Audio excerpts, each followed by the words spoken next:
on implementing programs offering services to newcomers, low-income families, socially excluded groups, and other residents, marginalized groups in Canada to improve their personal well-being and socioeconomic status. We have the groups that we serve: immigrants, refugees and migrants, women and girls, seniors, technologically challenged, people with mental health challenges, children and youth, people of low income socioeconomic status, unemployed people, Black community, especially continental Africans. The programs we have are 8 programs: Women and Gender Affairs, Newcomers and Settlement, Socioeconomic Empowerment, Sports and Recreation, Health and Wellness, Children and Youth, Careers, Education and Research, and we also have the Seniors Outreach.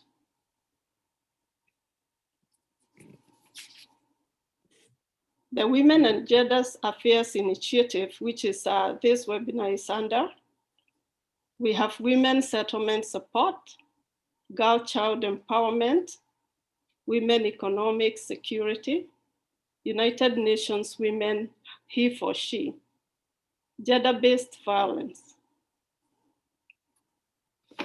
We also have a webinar series that this webinar is the 4th webinar. We have one more coming up. And this one is the media's role in ending gender-based violence. The one coming up in November will be November 6th, gender equality and women, he for she. We also have, those are the 5 webinars we had. No, we had 3, today is the 4th, and we have the November 6th, will be the last one.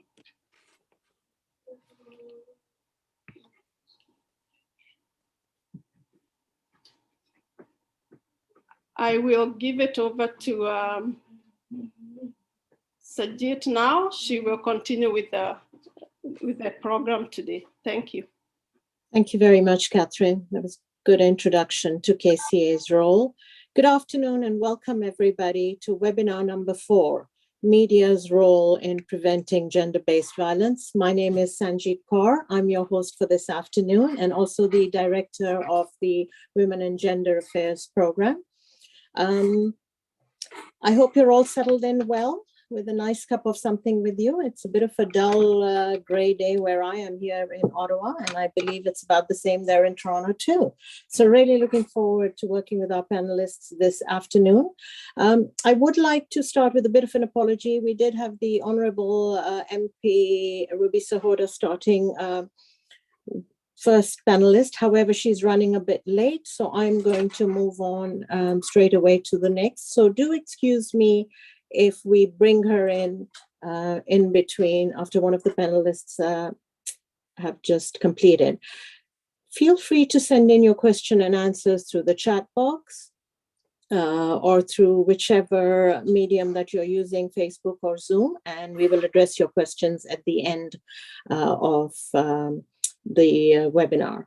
I'd like to start by introducing PATRICIA BEBIA MAWA.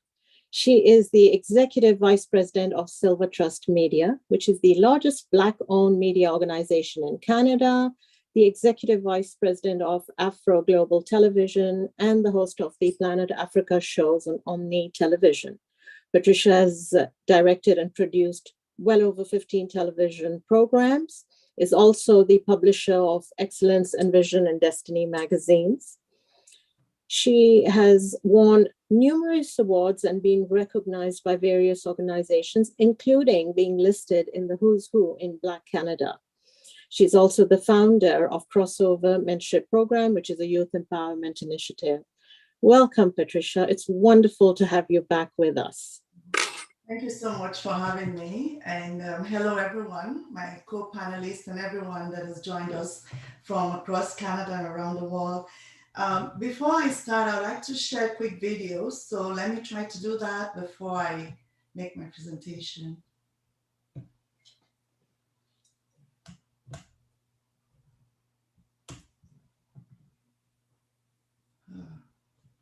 For some reason, I cannot see the file.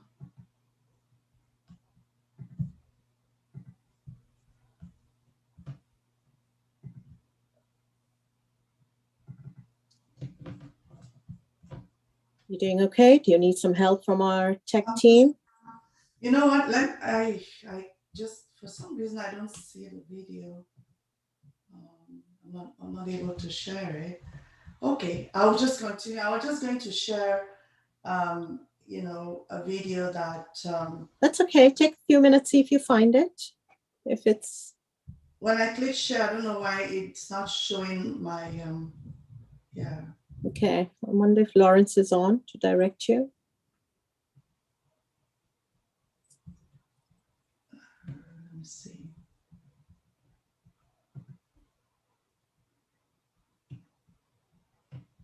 Okay, just give me 1 second. Let me see.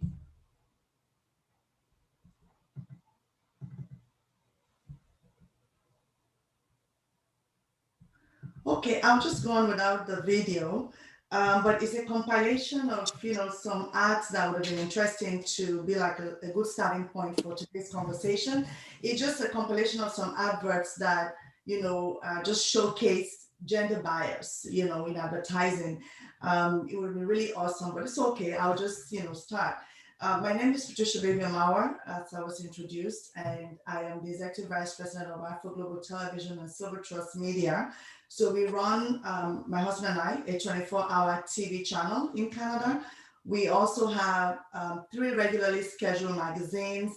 We produce over 20 titles in our Discover magazine series, including magazines for countries and, you know, organizations and different entities. It's interesting because we also produce a magazine for Kenya, which is called Discover Kenya. So it's glad to be part of this forum. I consider Kenyans my family because my husband is from East Africa, you know, neighboring country, Uganda. I have been in the media space for over 20 years. I started in Nigeria where I used to host a daily talk show. And when I came to Canada, I was hosting Planet Africa on Omni TV until we launched our own 24-hour TV channel. And being that we're also in publishing, I do understand the role of the media in you know, gender-based violence. And I must say that the media is very important in the grand scheme of things in, you know, sort of building the social consciousness of a society. And I think that the media is like our eyes and our ears, and it kind of, we detect the tune of where society goes in terms of how they see things, how they perceive things. And that's why every movement that has ever happened has none of them has succeeded without the help of the media. So if there's a movement that is to succeed, the media has to kind of be an ally and come on board. So, and that's why it is very important that in our advocacy for equality and for the elimination of gender-based violence, we have to make sure that the media is central and plays a very key role in you know, helping us to solve this problem that's a menace in society all over the world. Now, globally, it's been estimated that about 737 million women, that's almost 1 in 3, have been subjugated to intimate partner violence, non-partner sexual violence, or both, at least once in their life. So this means that about 30% of women, by the time they're 15 or older, have experienced gender-based violence. Now, gender-based violence is very broad. The other day, I was in a webinar and a woman was saying that until she got divorced, she didn't even know what, you know, financial abuse was. So it's a whole spectrum, but Some of the common ones are economic suppression, psychological abuse, cyberbullying, forced marriage. And I mean, what we're talking about here is so serious that a lot of women are not here with us today to kind of listen to this conversation or even to tell their stories, because they were taken out of this world by, you know, someone who was supposed to love them. Now, in 2017 alone, 87,000 women were intentionally killed, and gender was the main determinant for, you know, their mother. And we've heard so many stories, you know, of people who, you know, didn't look like they could harm anyone, but who had the signs. And because nothing was done, you know, certain women found themselves on the wrong side of history and are no longer here with us. Now, the media, you know, can play a substantial role in either propagating or challenging social patterns and norms and behaviors. You know, and the media can actually say to us, we cannot tolerate violence against women. The media can also say, you know, it's okay for this to happen to women. Now, the power of the media can be leveraged to minimize gender-based violence. That's one of the, you know, things I'm going to go into today. But let's remember that it's just 25 years ago that gender-based violence was internationally recognized and acknowledged as a human rights violation. You know, and since then a lot has happened. You know, strides have been made, but I think clearly a lot still needs to be done. And even though I'm in the media, I would like to say that the media has really failed women in terms of, you know, being that powerful force in making sure that society does not only recognize gender-based violence as, you know, a human rights issue, but that is not tolerated at all. It doesn't matter how powerful, you know, the propagators of this crime are.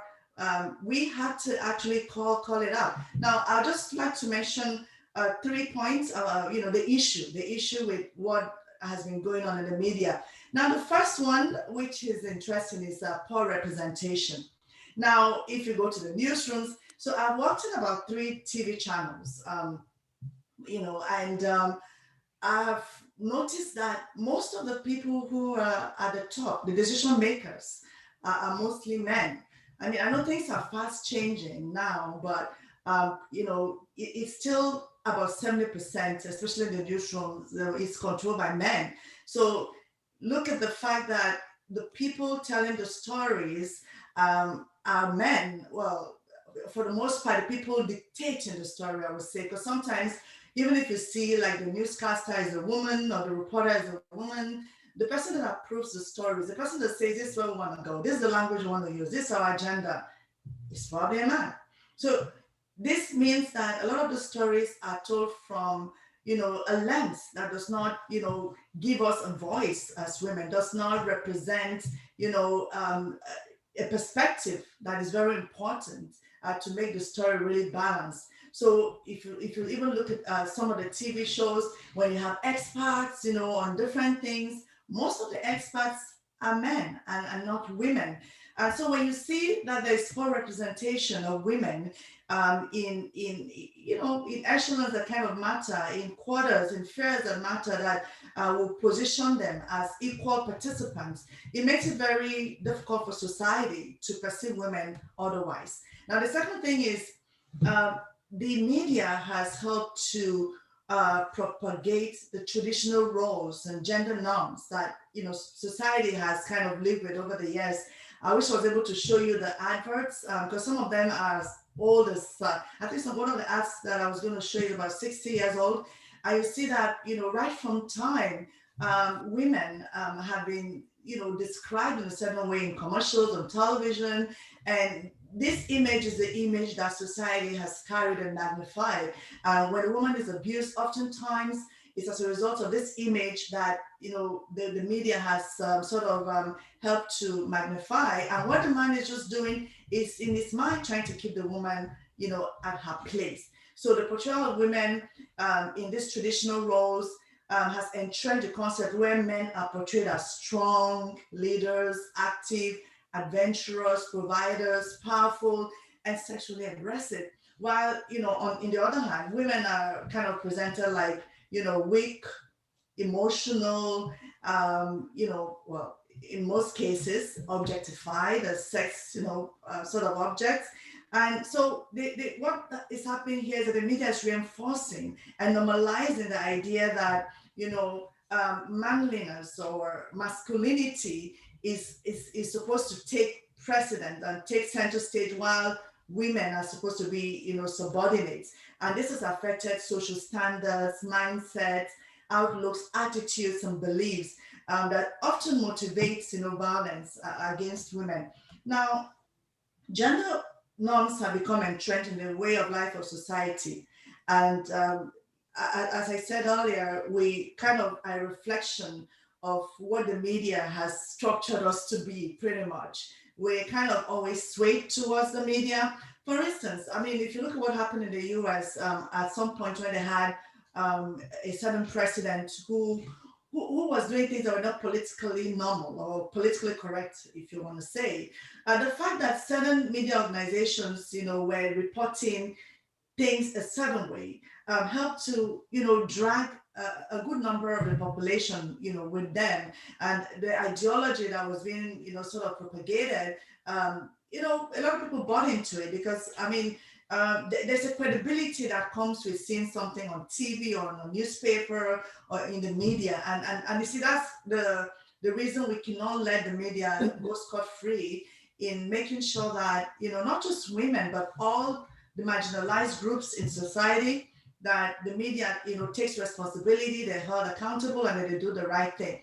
So when women are, seen as subordinates to their male counterparts, when they're portrayed as sex objects, and people that should look a certain way, I think that's a form of abuse, because if we women come in different sizes, colors, and shades, and you're kind of showcasing one type of woman or one sort of group of women as the standard, it puts pressure on everyone else to be that standard. So what the media is trying to say is that, okay, as a woman, for you to be relevant, for you to be for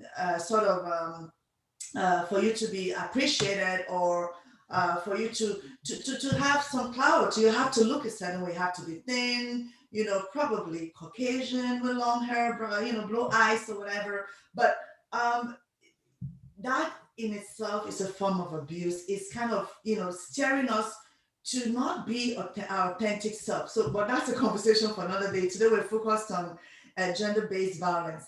Now, the thing is, men are naturally given a privileged, sort of position in the way we portray them, be it in film, on television, in the news, in magazines. So they're just sort of given that, position of dominance or of power, while women are kind of, put, down. So we have, kind of said, okay, women are the ones that will take care of the kids, the household chores, even the commercials. I remember when Meghan Markle was a young girl, she actually did write to a certain company, because in their ads, they actually showcase women as the ones that should do the cooking and all that. And she said, why are you trying to make it look like only women should do the cooking at home? And I think, eventually that company changed their ad based on the fact that a little girl wrote to them and was, adamant on holding them accountable. So as media organizations, as writers, as storytellers, as filmmakers, I think it is imperative that, when we're actually creating art or telling stories, that we are careful not to reinforce or to, showcase images that would sort of steer society towards the gender roles that have been with us over the years that have kept women down. So now women are also, number 3, women are objectified and sexualized in the media. This is something that I think as women, we have to speak out about, and even men as well, because I think that, in this journey towards equity, towards elimination of gender-based violence, women, we cannot be the only ones that will, lead this fight, this advocacy. Men have to join, everyone has to join. Now, when you actually showcase women as sex objects, or when women are seen as exotic beings that are supposed to satisfy men's pleasures, make men happy, or just be there, like to look good or to satisfy men's urges, it creates a situation where women are not taken seriously, women are not taken professionally. And you see that a lot of women who are up there, when they tell the stories of what they've been through, even what I've been through, you find that when you're trying to be professional and to do what you know how to do best, you're often dragged down because people are looking at you as a woman. And there are many things, a lot of baggage that comes with that. And if you're a woman of color, there's an added layer of baggage. And so we cannot have this conversation without discussing intersectionality of race and gender and other aspects of life. Now, I'll just quickly go through the solutions that I think will help us to make sure that we as media organizations, as media executives, as writers or creator of media content will be cognizant of our role in propagating and encouraging women-based violence. Now, the first thing is language. Language is very important. How we say things. Sometimes when you give the same story to three different writers, when the story is put out, you see that the agenda of each writer will kind of be reflected in the story. So let's not trivialize the issue. For instance, using words like sex scandal, non-consensual sex, in some people's opinion, is trivializing the issue. So a woman has been raped, call it rape. Let's not call it other things. I know in some cultures, when a woman is killed, they have a fancy word for it.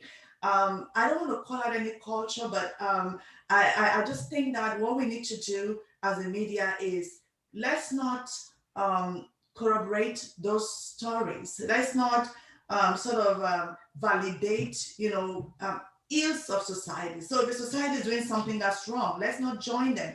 If they have a certain word that's fancy to describe something that's painful, something that's even fatal, let's not use those words as well when we tell our stories. So what if of an editorial story can be a game changer in this, advocacy work. Now, when male dominance is the norm and the perception and stereotyping of masculinity, including assumption that men should be in power, lead, and be in charge. I mean, this makes men push back when this does not, play out, either in their relationships or work environments. Men, are more prone to using violence to make women kind of conform because they believe, this is what should be. I mean, if you look deeply into why men abuse women, most times it's because they're trying to make them conform. They actually have a preconceived notion of what the woman should be doing in a relationship or if it's a work environment. And they kind of think that because they're in a position of power, they have to put the woman in their place. Number two, let's stop victimizing the victim. Like, there are times when I'm watching the news and I see a story, like when the Me Too movement started, you see that a lot of the women that came out were shamed. They were shamed. They were victimized. Sometimes these media organizations went and dug into their private lives. Yeah, let's face it. It is true that sometimes the women that have been abused may have their own personal issues, but who doesn't? And let's also know that women who have certain lifestyles and certain issues are vulnerable to abuse. But that doesn't mean that all women are not exposed or are not susceptible to abuse. But so for you to begin to say, okay, this woman was abused, but she has this lifestyle, she's a sex, she's in a sex trade or whatever. That's not the issue. The issue is that she was abused. If she did not give consent, if she was forced, she was abused, she was raped. It doesn't matter if, she is a prostitute. If she was raped, she was raped. So let's not victimize the victim. Let's not go digging up their, all their errors like we saw happen, when the Me Too movement just started. Let's make sure that when we also feature the stories, that we protect the identity of the women. Because sometimes in certain societies, especially in Africa, for instance, like I know in my country, Nigeria, If you say you were abused, that's a stigma. No man will want to marry a woman that was sexually abused, and everybody will blame you. I mean, there's something that I used to hear people say when you say, "Oh, I was, abused." They'll be like, "Did you not use your two legs to go to the place? Wow, what were you doing there?" Like, not even realizing that sometimes women are trying to develop a relationship. Yes, you like the guy, but you did not give him consent, or you're in a work environment where your boss is taking advantage of you. So right there, that's the situation that we don't really think about when we say, we try to blame, the woman for whatever has happened. Thirdly, I think there should be censorship and media monitoring. So we should hold the media accountable.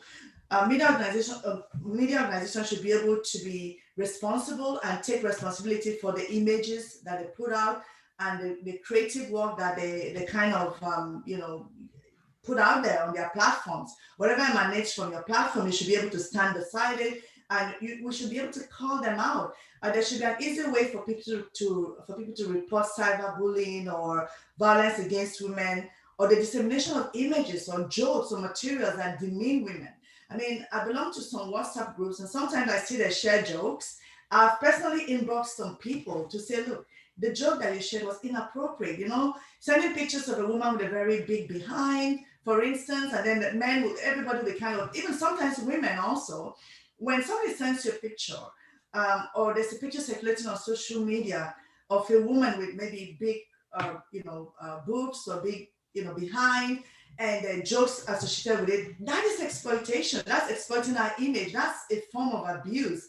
Because think about it. If you're a woman that is so shaped, how would you feel when you see something that looks like you out there being made fun of? So I think we as a society, especially as media people, we should be able to say no to such things. When you're telling a story and there's something like that, we should be able to go to the bosses or to the producers and directors and say, no, this is wrong. Let's take this out. This is not right. This is exploitative. This is showcasing women in the wrong way. So there should be an easy way for us to be able to hold the media accountable, to report things that look like they, could lead to gender-based violence. The other thing is to talk to experts. So as media people, sometimes when we're telling stories, we feel like we know what we're talking about, but we may not. So don't tell a story if you know that you're not conversant with everything about the story. When it comes to gender-based violence, a very sensitive topic. And I know it's so sensitive, but it's also very critical because sometimes it leads to people losing their lives. And some people do not die physically. But, there's a popular saying that the biggest tragedy is not death, but what dies in a man while he lives. So imagine, sometimes the women are living, but a part of them is dead because they're, going through post-traumatic stress disorder. So this is a very serious issue. So speak to an expert, that can help you throw more light into the situation and give you the right language to use. The next thing is education.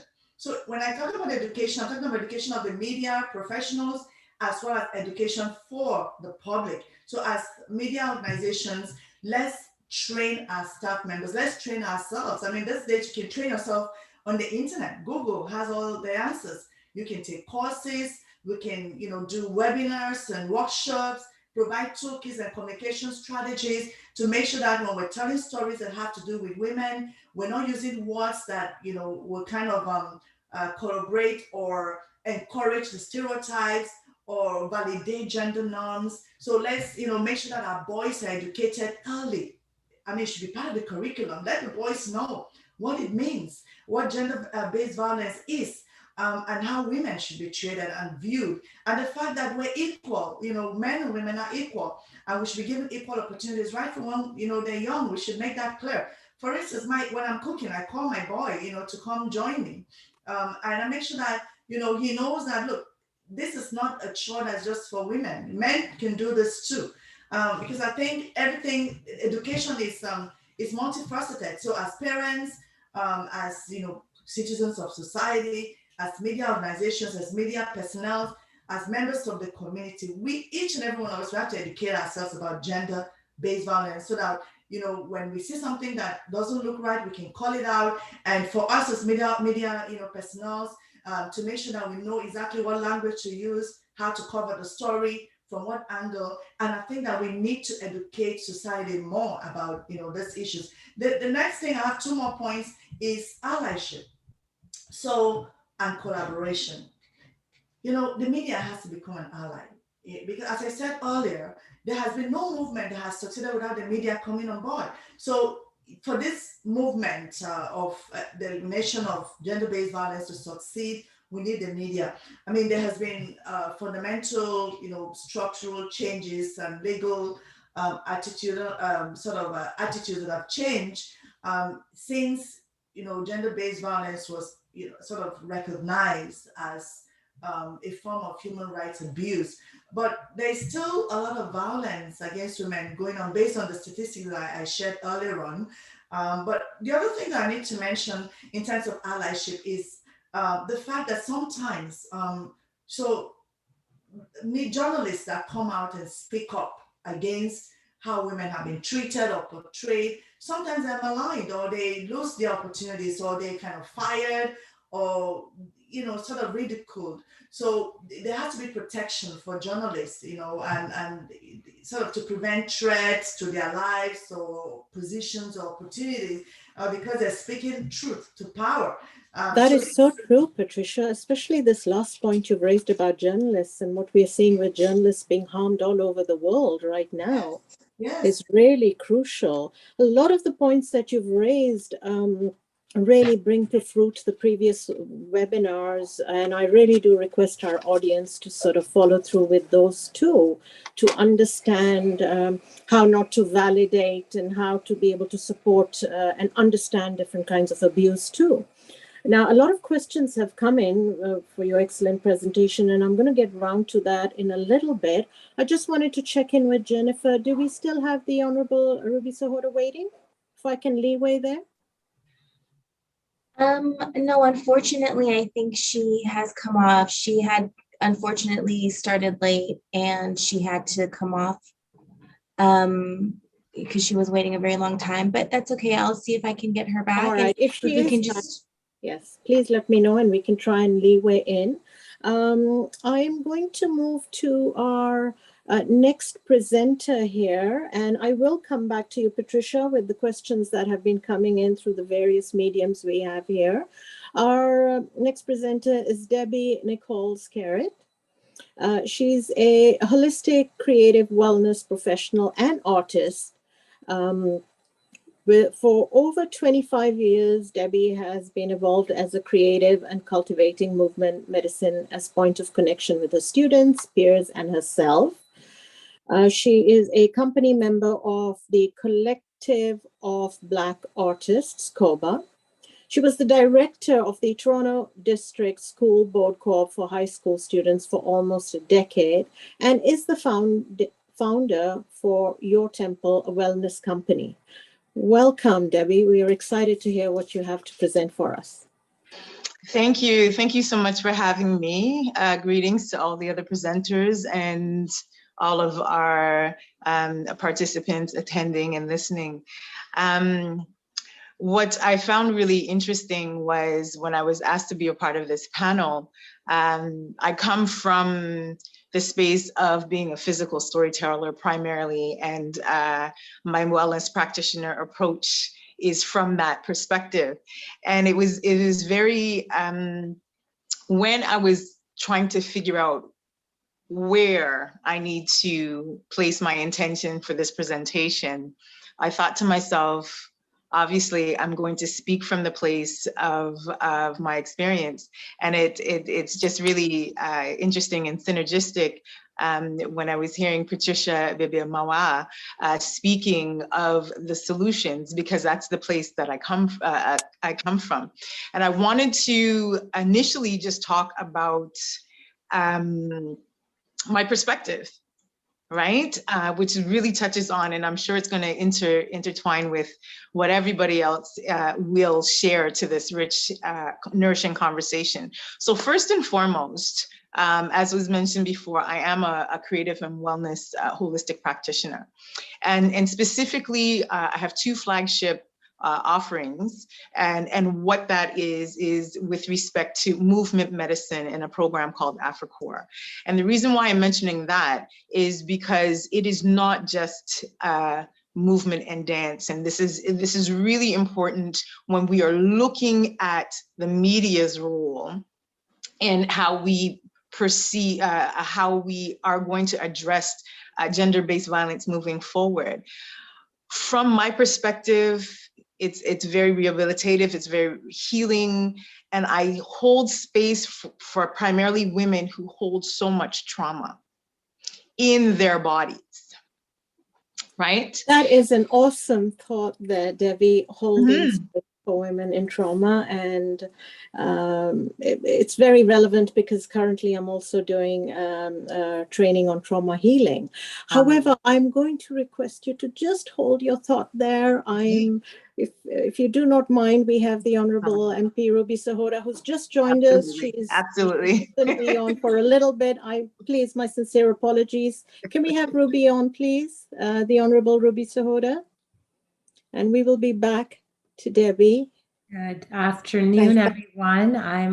I'm really sorry, Debbie. I think I had some issues in between, and I got dropped off the meeting, and I missed my slot.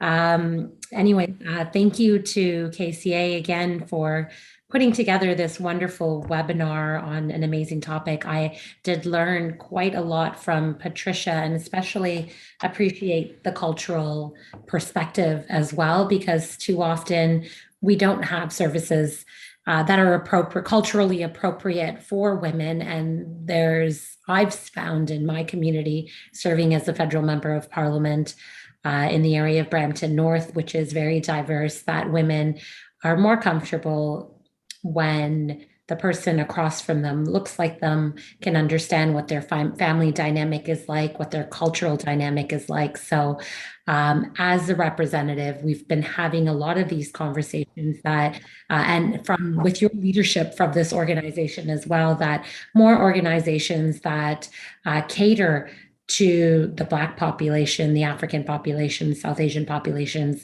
need support so that they can support their communities in return.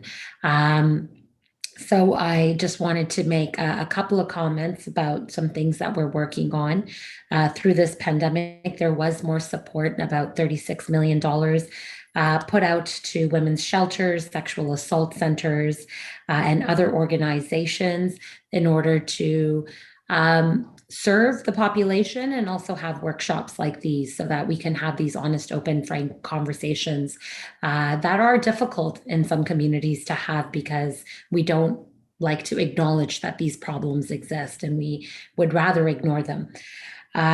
So in total, from the investment of $50 million that we've put in and then the supports through the pandemic, there's about $100 million put towards different organizations being able to provide these supports. In Brampton, we've supported Hope 24/7. These are some organizations that might be of interest to some of the people watching today. So that's Hope 24/7, Sakina Homes, Rescue Youth International, Roots Community Services, the Kenyan Canadian Association, as well as some others, but those are unique to the Brampton community. And from the fall economic statement and our most recent budget, we are committed to creating a national action plan to end gender-based violence. Part of this will be advocacy on your part to look into how the media, which I know Patricia talked a little bit about, affects gender-based violence. We're going to be accelerating the establishment of a dedicated secretariat that was announced in our budget 2021 in order to have a framework to help put together the framework that I just mentioned to end gender-based violence. There will also be working with community-based anti-violence experts to track the progress of the National Action Plan. So once the framework is implemented, there will be community-based initiatives to make sure that we are hitting the targets that we should be in order to decrease violence in our communities. I know that throughout this pandemic, there have been a lot of organizations that were really worried about what women were going through as we were in lockdowns, as services were harder to come about, especially if you're having to do them virtually or from your home where you may not be comfortable talking about some of these issues. There are other measures in place. There is a new system that is being put in place, which is called the red flag and the yellow flag laws, in order to combat gender-based violence. There's a lot of, obviously, privacy laws in place, and you're not able to obtain an offender's or your spouse or your partner's criminal background records. So this will allow women to be able to petition to the courts to have these records released. So if they are suspecting that there may be something in the past records of their partner, they're able to get access to that information, which I think can be very helpful, because a lot of times we're in the dark and we only see what we are shown, and we don't realize until we are too far into these relationships that there were some flags that we should have noticed and we should have been given that information. There's also, it will also allow concerned friends and relatives to apply to the courts to have the firearms removed from the homes of individuals that have been convicted of these types of crimes, or that there is, reason to be concerned that future crimes could be committed. So we are working hard to, especially when it comes to the firearms issue, that's linked to gender-based violence. But other than that, I'm really just looking to learn what more we can do, what areas we need to address more. And hopefully, Debbie, I'll be staying on as long as possible to hear from you and others so that I can take that feedback back. And I'm open to anyone that is watching and listening today if you want to come in and talk about some of these issues. Of course, a lot of this is provincially regulated too.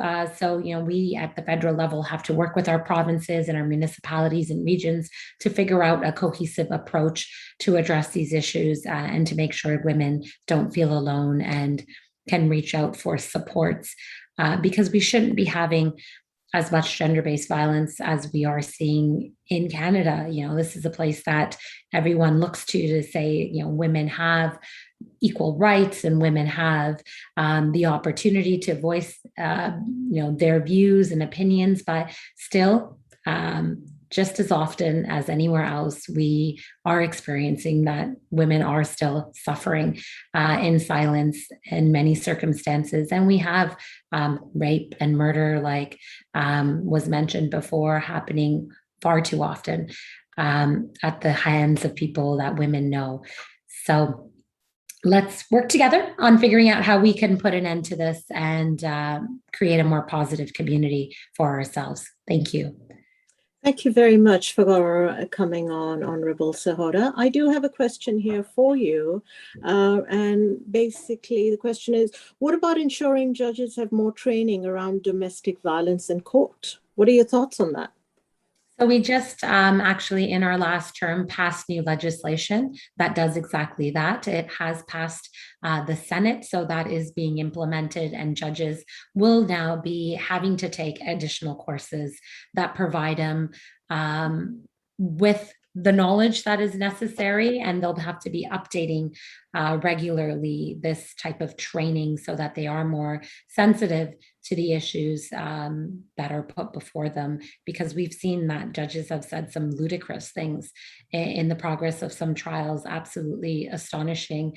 And you think they would know better, but there's obviously training that is lacking. So we have done exactly that, and that is being implemented currently as we speak. Brilliant. Thank you very much for answering that. Let me see if I have any more questions. Okay, thank you. Will you be able to stay on with us? I will stay on as long as I can. Yes, absolutely. Brilliant. Thank you very much for coming on. I know you're a big fan and supporter of KCA. You've never let us down whenever we've reached out to you. So that is very much appreciated. Thank you again. Okay. We do have another question here about the documents. Are the documents that they are being trained in public? The documents. Sorry, what documents? The training that is being conducted for the judges. I'm assuming that's what the question is pertaining to in terms of the criteria. Somebody is interested to know whether the training is actually public. No, I wouldn't. I don't believe that to be how training. I mean, it'd be kind of like I'm a legal professional as well. The way you do training courses and programs, they could be done online. I mean, now online has become the normal. I think when this legislation first was implemented, it doesn't really necessarily state whether it's a classroom environment, but exactly what the training needs to be is what the focus is on. So whether if it's done in a classroom, yes, there would be other judges there as well. So that's a semi-public forum, but in a private setting with other judges attending as well. But some of the courses could be done online in addition to that.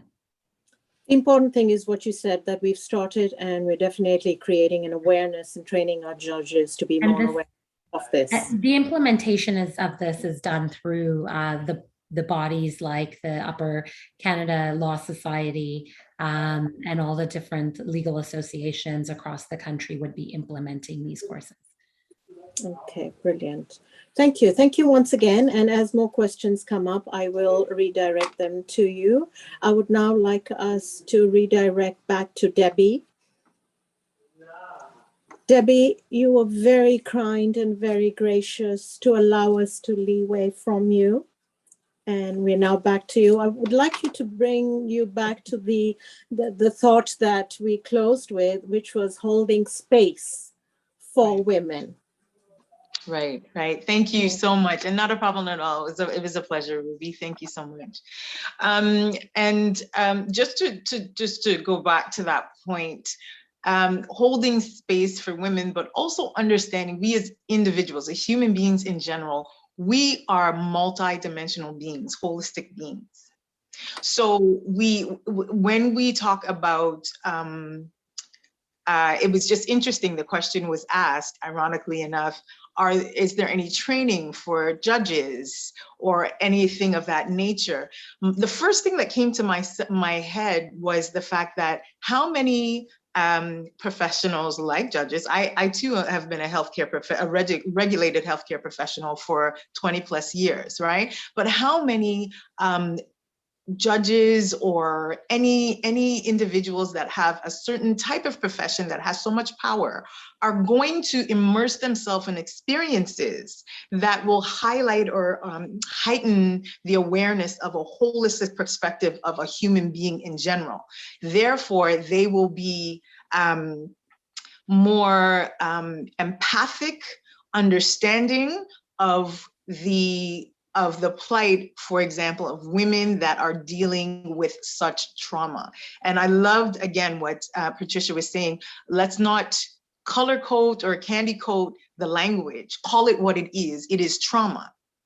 And to a certain extent, all of us have experienced something so that there's things that we can relate to. So when I'm holding space for women, it is unbelievable the commonality, the common things that come out, whether I'm massaging them, whether I'm doing a sacred movement practice with them, even if I'm doing something as simple as choreography, it triggers something in the nervous system we all have. So that's a common thread that we all can connect to, right? It triggers something in our physical body, our mind, our body and spirit need to be aligned. And what we come to understand is that these traumas that are etched in our nervous system seem like actual energetic concrete lodged in our throat, lodged in our chest, lodged in our abdomen, as when lodged in our womb space, lodged in our mind. So how we connect, whether it be spiritually, whether it be whatever we're doing with respect to work, romantically, intimately, all of those things are blocked. Whether you are a judge, whether you're, you understand what I'm saying. So that being said, I feel that the media's role is to normalize self-care practices to help individuals process on such a deep, deep level. So I'm not talking, and I'm not minimizing it either, but I'm not talking about just getting your nails and hair done. And it does not necessarily have to only look, and I have so much respect for, and I advocate for all of my clients to do this too, for talk therapy, but incorporating a holistic expression. How do you process through movement? Art therapy, the artistic expression, as well as I'm a performing artist, right? So those things are crucial. Songwriting is very cathartic. Visual art is very cathartic. And of course, movement is very cathartic. And how is it that the media is either magnifying or minimizing the role of artistic expression in this continuum of creating healing spaces? And I just wanted to add in, for example, when the pandemic hit, right? And we started to experience these lockdowns globally, the first individuals that came to the rescue of all of society, whether it be judges, whether it be worthy artists, it was the musicians that were singing in media. It was, yes, the dancers, I would admit, we were the last ones to come on scene because we were trying to figure out how to work this, right? But it was the musicians, the DJs, all of these things created sacred spaces for individuals to transcend out of their experience, their traumatic experience. It's a very sacred and a very powerful thing. So from my perspective, I believe the media really has to play an important role to getting in the conscious mind of the masses that artistic expression is not just a side note. It is, in fact, an essential service to help individuals to process, to move through, to experience, to give voice, right? So we talk about rally cries, the Me Too movement, and that sort of thing. It is the undergirding of artistic expression that will do that, right? So in very multi-dimensional ways, we understand that artistic expression as well from a cultural perspective is not just for entertainment, right? Again, I speak as a dancer. When I dance, it is for spiritual connection. Through praise and worship. When I dance, it is to literally bring circulation into stagnation in my body so I can come home to myself. And when we are dealing with trauma, we need to understand, in order for us to speak and push the mandate of bringing awareness to gender-based violence globally, we cannot come from a place of trauma and expect to be ultimately powerful. So when we tap into the ability to express ourselves, push out process the trauma, call it what it is, and not be defined by the trauma, but come into a different space and be empowered. Forgive me, I'm getting goosebumps, right? Come to a different space and becoming empowered. Now we have so much more of an engine to push the mandate forward of awareness, to empower young women and girls to speak their truth without cowering, because of the fact that we've created a different atmosphere through, again, artistic spaces. But that won't be normalized unless the media is behind it, pushing that mandate, yeah? Ultimately, understanding I just referring back to the concept of content. We know that, especially now the advent of social media, everyone's a content creator, and yes, we see there's content that is very horrific.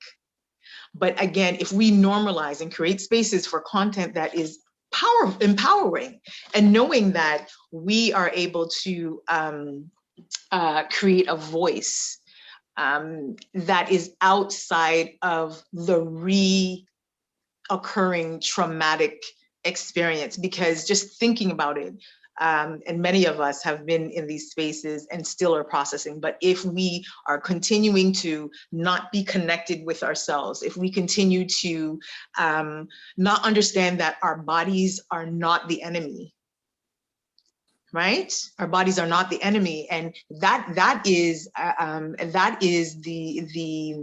the narrative, unfortunately, that we continue to hear as being, as was mentioned before, with respect to, you know, well, if you have two legs, why is it that you went over there, that sort of thing. But if our bodies are not the enemy, how do we go about bringing that connection? Listening to how we move, listening to how we sing, how we vocalize. And what does that do holistically to the body? As we vocalize, it releases pressure, it releases tension. When we vocalize, there's many of us that will cry. And the intensity of that, of those tears, are going to indicate the intensity of that trauma that was still stuck and that can manifest into physical illness. So the media's role to empower, to educate, to enlighten, to inform, I think it's wide open space right now, because of the fact that, as was mentioned before, it has been failed, because we've been failing in that regard, and that's in that category, because of the fact that there has been an other narrative, and it's othering, and it's always victimizing. It is always re-traumatizing. But understanding from a perspective of an artist that we can shift those narratives, knowing that we can come into different spaces altogether. I was just reading that. Come into different spaces altogether, and not only serve as places of entertainment, but places of healing, information, places of expansion, and creating dialogue. Because again, of course, artists always are challenging the norms of society, and ultimately, wherever we are, creating spaces for dialogue.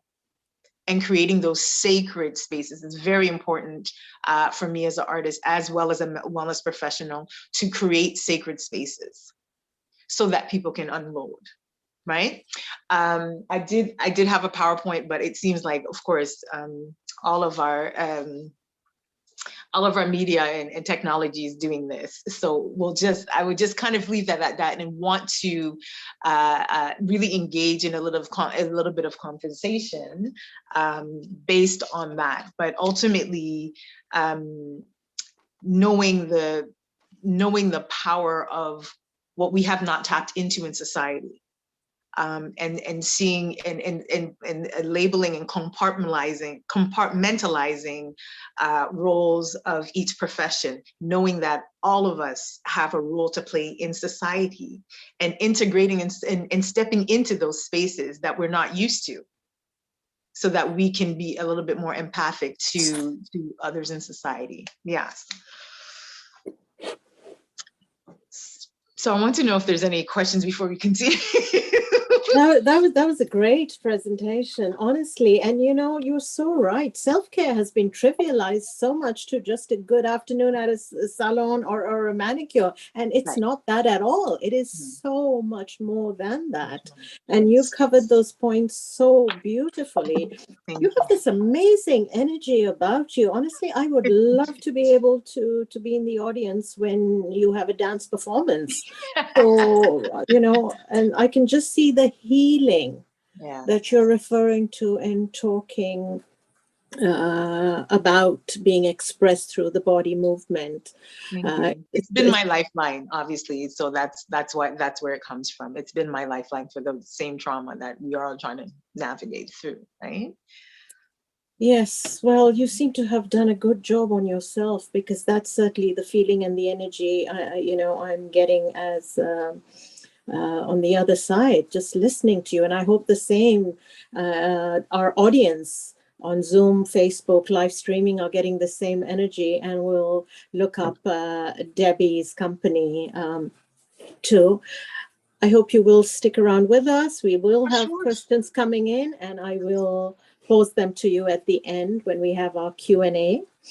For those who are just joining us, welcome to webinar number 4 on the role of media in gender-based violence. Our next panelist is Simone Jennifer Smith.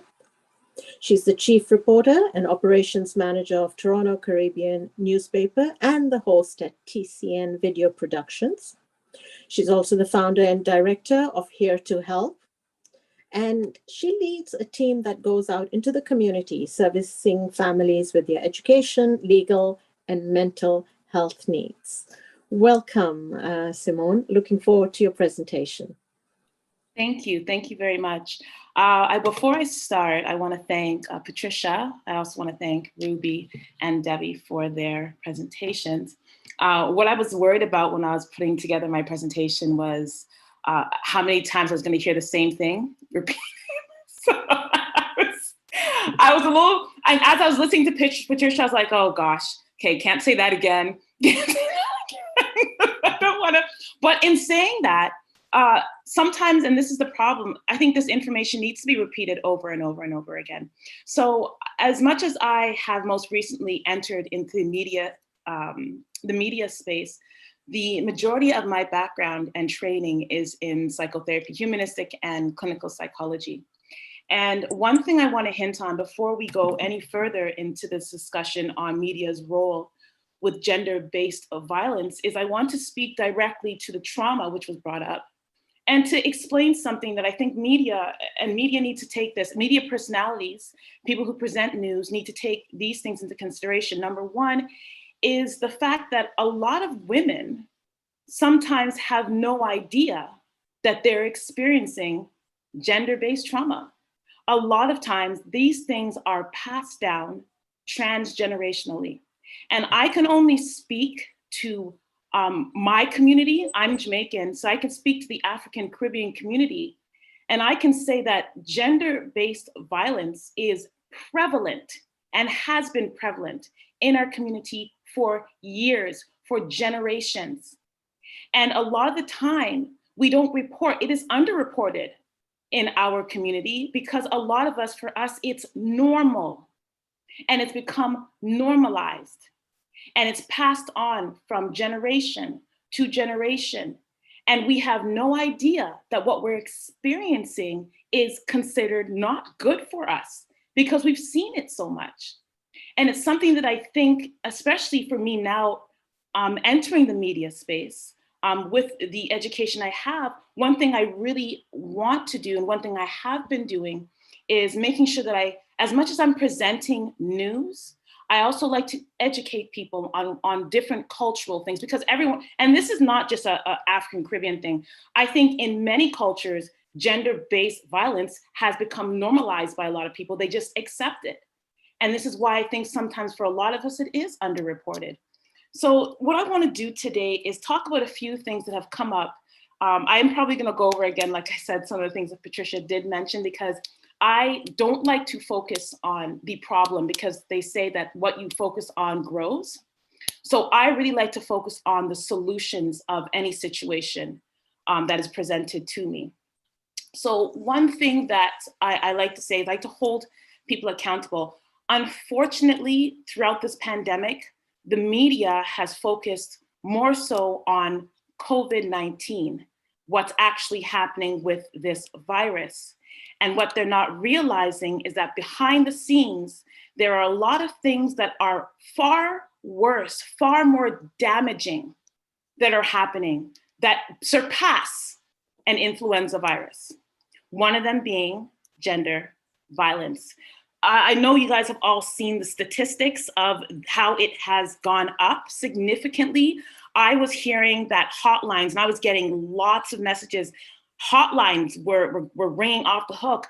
A lot of women felt stuck because now where they had the time to leave their home and go to their jobs, or maybe even the people who were doing these things to them would not be in the home as much. Now, as you guys know, we are faced with each other a lot more.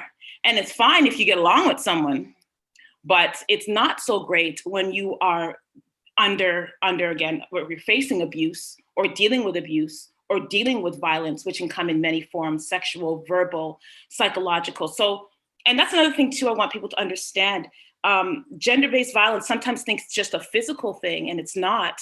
It is very much an emotional thing. Sometimes the emotional scars are far heavier than the physical scars. And I'm not saying that one is better than the other. I'm just stating that these are the things that we as media need to make sure we're educating people on. So with my community, I definitely focus on educating the community on what gender-based violence actually is, how it looks, how it presents, how it can present.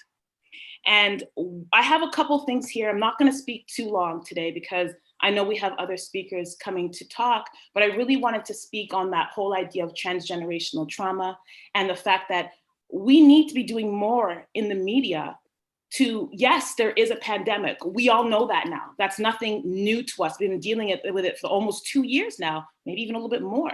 And we need to start focusing on topics like opioid use and how that has gone up, suicides, that has gone up, violence, sometimes suicides due to violence, and people are not discussing these things. These are the things that are hurting our communities, not just here in Canada, but globally.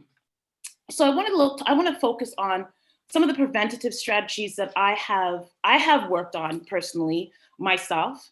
As someone who has experienced gender-based violence, I can say this: support is needed for a lot of these women. And again, a lot of them don't even know that they need it.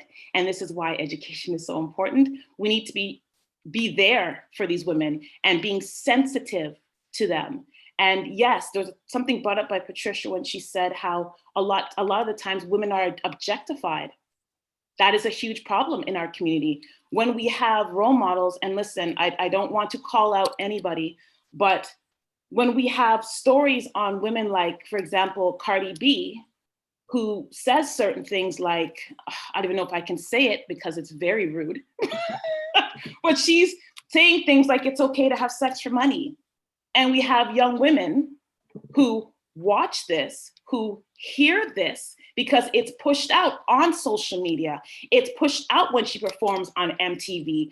All of our media stations want to talk about what she is doing. Her and some of the other young ladies out here who are now supposedly representing performers and dancers, unlike yourself, Debbie, who I'm sure you do not present like that. These are the things that are being highlighted by our media. Instead of, and I'm not saying women who are not empowering, women who are not motivating are not highlighted, but for some strange reason, now more than ever, the focus seems to be on objectifying women. And many may say that this has been happening for years and has been slowly getting worse. I would agree. Even in the 90s, 20s, you know, music videos, when you saw that, we saw MTV come on, you'd see music videos with women, you know, yes, they'd be scantily clothed and everything, yes. But I feel like now it's taken a whole new turn. And what is sad is that women now seem to be speaking and actually perpetrating this violence themselves and showcasing it, which is really disturbing. And again, they're just doing what they're going to do. What the problem is that media now are giving these women and giving these people platforms. And this is what needs to stop. We need to find ways to curb how our young women, and I speak because I work with a lot of young women. I'm in the community every day, and it's very sad to hear some of the stories. I spoke with a mother not too long ago, and she told me that she thinks that the father of her children might be abusing her daughters.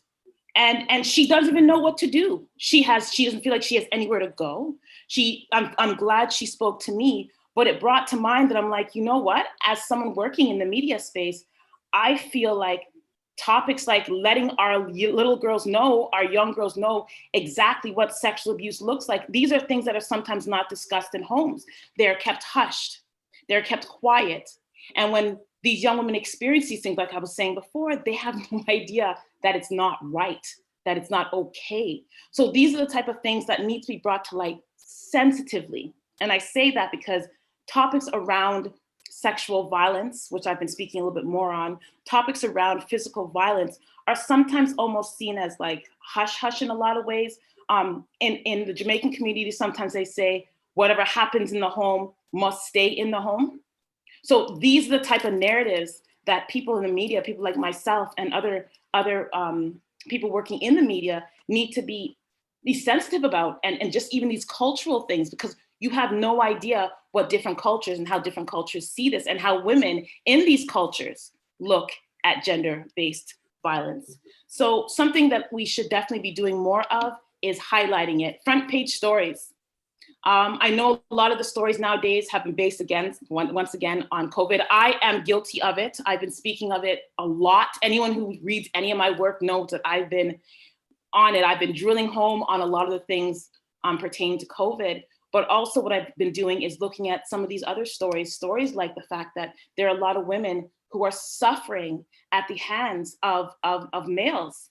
And sometimes, and I'm going to say this right now, sometimes it's women suffering at the hands of women, because we have to understand we also live in a society where there's not just male and female relationships anymore, that there are female-female relationships, and a woman can cause and can be violent to other women in situations and in relationships. So these are the type of topics that we don't speak on, but need to be spoken on a lot more. So training, Patricia had brought this up, and I think it's very important. I don't have too much more to say, but I think it's very important, especially in a time and age where, yes, everybody thinks they're a reporter. Everybody thinks that they're a content creator. Everyone now, if they have an iPhone and a ring light, now all of a sudden they're MTV, they're CBC. We need to start, and this is the only time where I think censorship can be very helpful. Sometimes people do not have the training, and because they do not have the training, instead of helping a situation, they cause even more damage. And it's really unfortunate. I know they think that they're doing a good thing.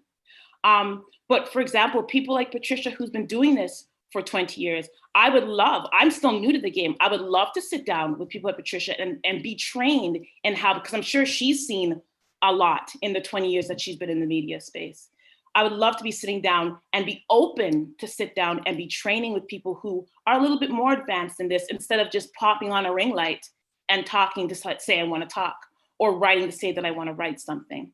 So training, I think, is very, very important. Also, in media spaces, we need to make sure that not only are we highlighting stories, but we're providing services to these women. Sometimes we don't do this. We'll speak on a story, you'll hear a story, and then it's done. We don't hear anything followed up. We don't hear what happens to the perpetrators. What happens to them? Sometimes that's not spoken of. We don't hear about links to services sometimes that these women can go to, or if, again, you're doing a story, to say to the audience, listen, if this is something you're experiencing or something you have gone through, these are the services provided. Things like that, I think, are the responsibility of media, not just to present a story, also present solutions.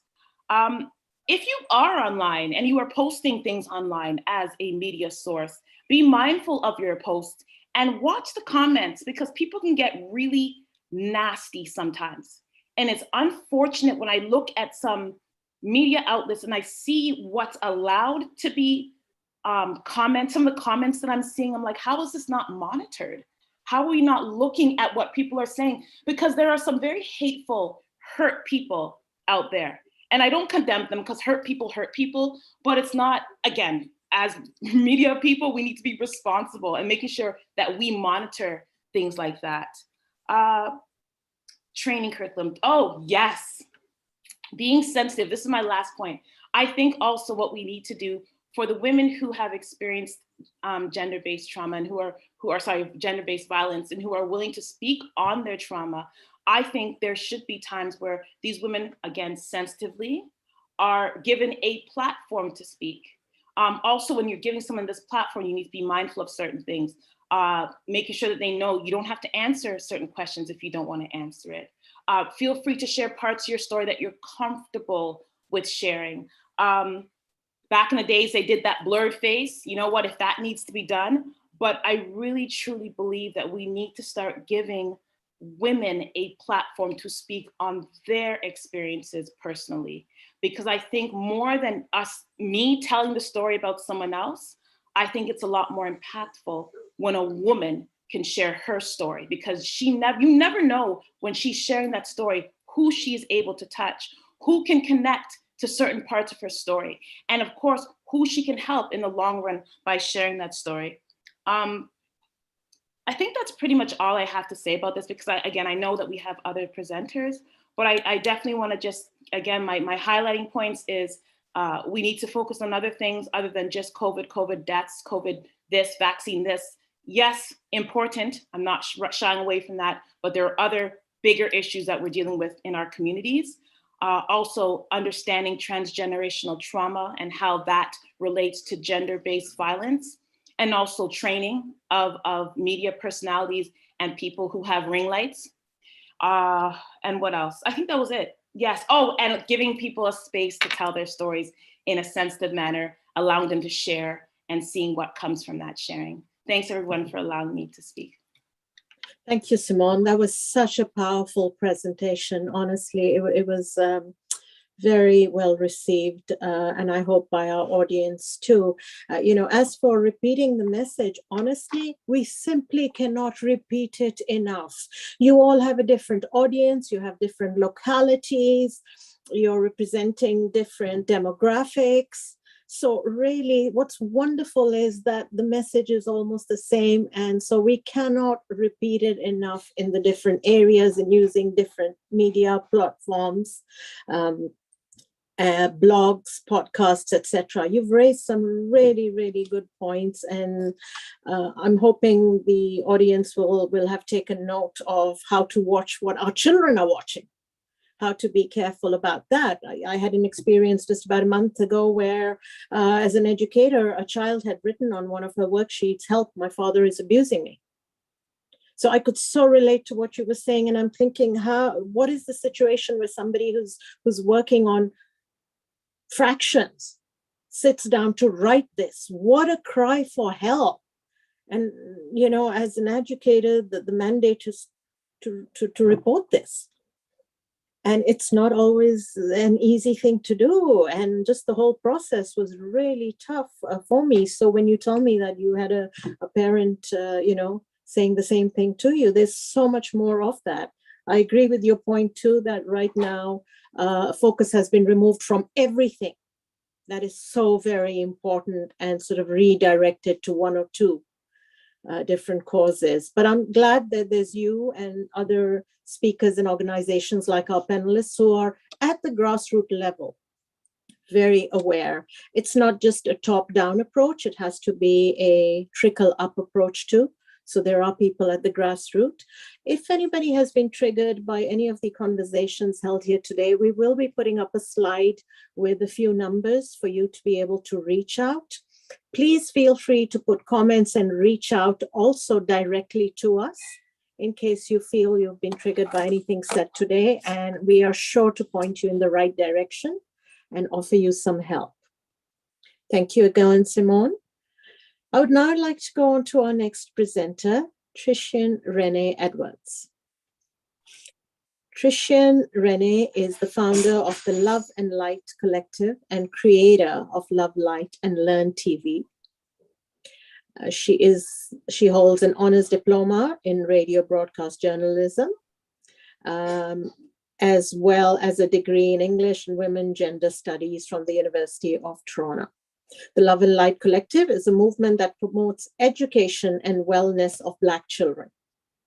Her first initiative is a children's learning YouTube channel titled Love, Light and Learn TV. She's also certified in online teaching, special education, teaching English as a second language, and as a foreign language. Her life, her professional education experience have led her to this point where she's ready to assist in empowering others. I look forward to hearing what you have to present to us today. Welcome.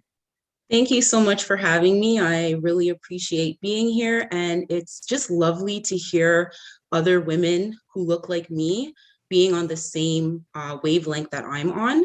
And a lot of what I'm about to say is going to slightly overlap, but I'm going to take a little more of a focus on the online gender-based violence and how this affects young women and girls. Can everyone see my screen? Yes. Okay, wonderful. So as has already been mentioned, you know, there's so much pressure on young women and girls to be perfect, look perfect, and act a certain way. I would say that where the media is concerned, we've definitely made lots of progress in terms of being more diverse and inclusive, yet there's still a lot of nuance around the type of inclusive that we see. And I would also argue that this spills over into spaces that also portray queer, non-binary, and transgendered women as well. So for example, looking at the cast of the lady on Grownish, this is a pretty primetime television show.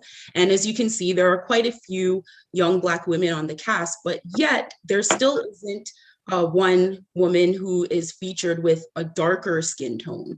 And normally when we do see Black women in darker skin tones on television, they end up having characteristics that are more on the temperamental side. They may be seen as silly, or they may be seen as very angry. And we have examples of this in Netflix's Chewing Gum with the main character Tracy. We also see this in ABC's Blackish with Diane, where she is portrayed as being quite a, you know, troublesome young lady. And then we also see this with Keisha on Showtime's The Chi. Now, the prototype of female character that we see is none other than the Kim Kardashian type. And some of these ideals that Kim Kardashian shows are, you know, what it means to be beautiful, what relationships should look like, what success should look like, and what typical gender roles should be. Now with the rise in the popularity of reality TV and YouTube vlogging, there also appears to be this trend of wanting to appear racially ambiguous. So this means that you don't want to actually look like a definite race. And in my opinion, it's quite problematic. With this also comes the rise of wanting to achieve the same body type, again, pictured here with Kim Kardashian, you know, with the full breast, tiny waist, and large butt. And in addition to that, the golden tan skin complexion, which again plays into this idea of being racially ambiguous. Judgment in the public eye and in the media begins very early as childhood. And for example, Blue Ivy Carter's appearance was picked apart by the media.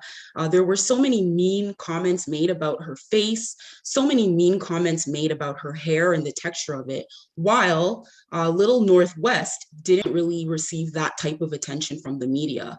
And so the question of what it means to be fully Black, like Blue Ivy is, and versus what it is to be biracial and therefore racially ambiguous, in these instances, it can't be ignored. With all of this considered, the main focus ends up being placed on what we look like in order to achieve success and acceptance.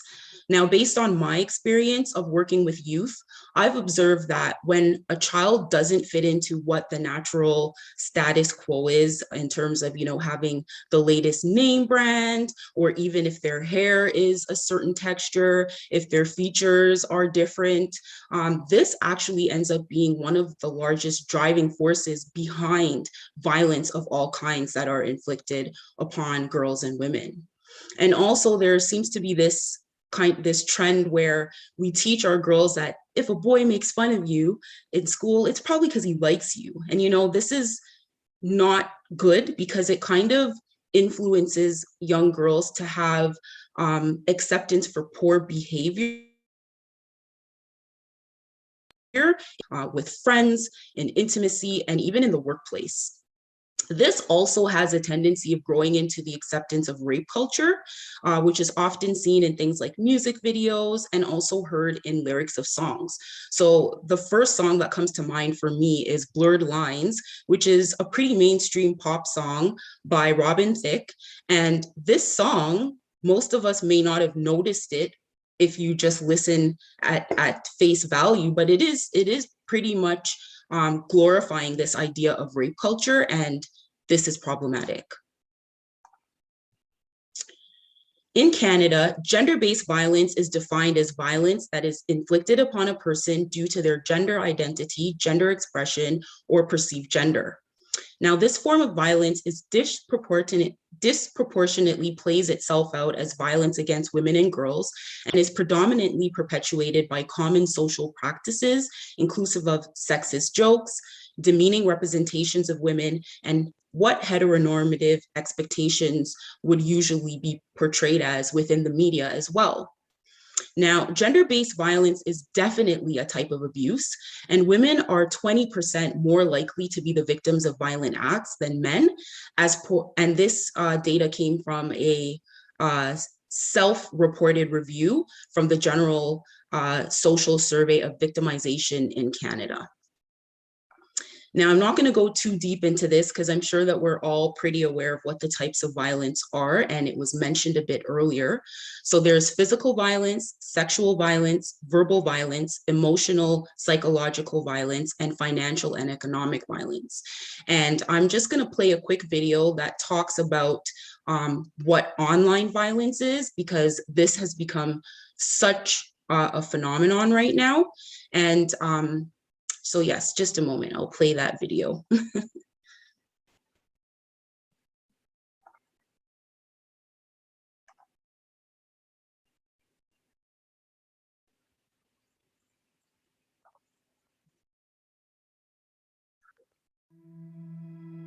Gender-based violence is a global phenomenon and a violation of the human rights of women, girls, and other people negatively targeted because of their gender identity or gender expression. The harms can be physical, sexual, or psychological.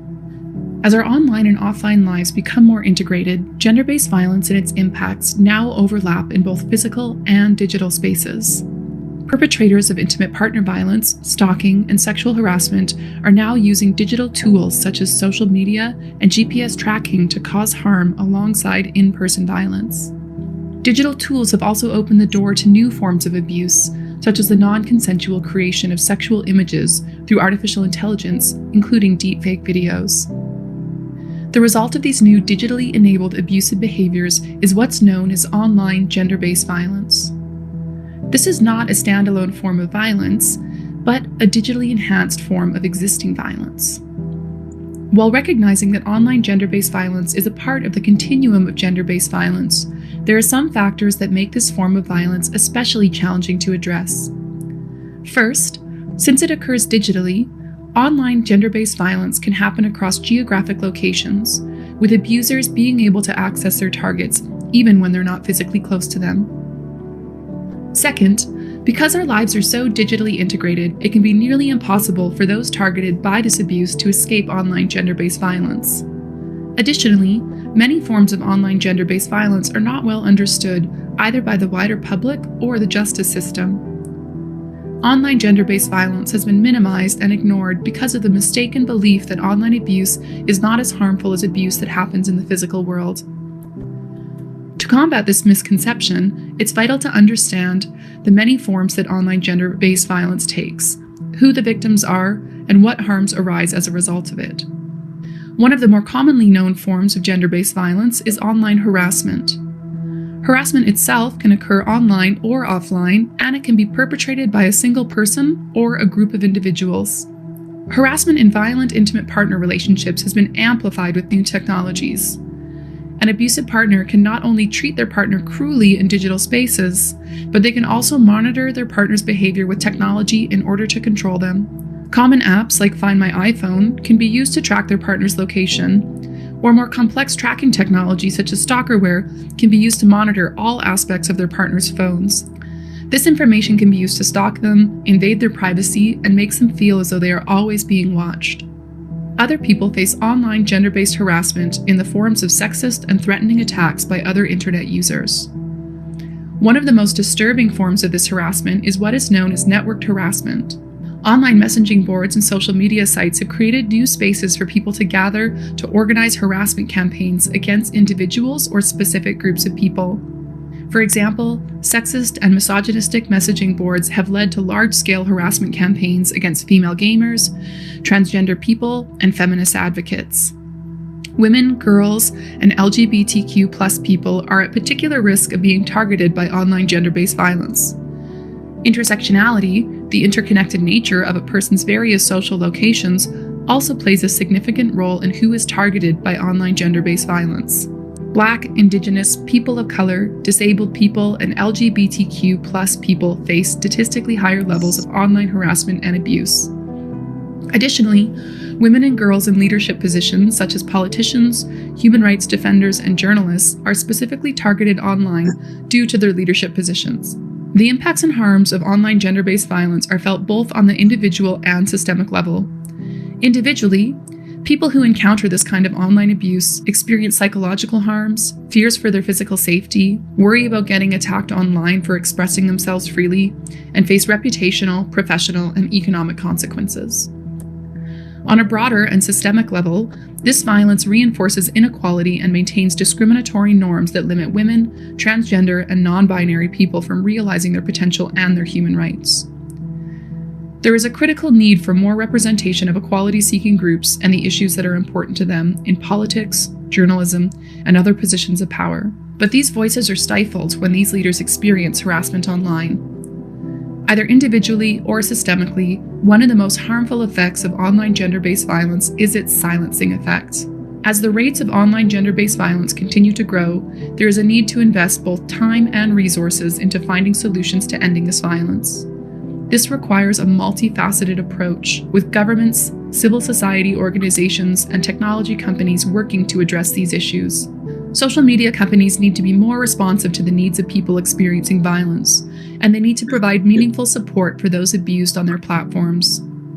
Frontline anti-violence organizations require increased resources and supports so that they can provide adequate intervention strategies. Governments should ensure there are practical and accessible avenues for those targeted by online gender-based violence to get the supports they need and to hold perpetrators accountable for their actions. Ultimately, all people globally have a role to play. So as articulated in the video, because of the access to the internet, we're heavily immersed into an interconnected global village. There are little to no boundaries to what we can experience and when we can engage in said experiences. According to Statistics Canada, nearly 1 in 5 internet users between the ages of 15 and 29 reported having been cyberbullied or cyberstalked. Much of what we just saw has now become a fluid aspect of violence that can be expressed electronically through the vehicle of social media. Although social media censorship does exist, it still does not prevent girls and women from being harmed online. Now let's look at how violence border crosses into online forums. So electronic violence includes cyberbullying, cyberstalking, sextortion, the use of electronic devices, phones or computers, and social media to monitor and or intimidate others, creating fake accounts, disrespectful comments, known as trolling, doxing, which is known as disclosing private information such as phone numbers and addresses, are also a part of this type of violence. Now, it's important to note that many of the subcategories of electronic violence align with the types of violence that girls and women experience offline.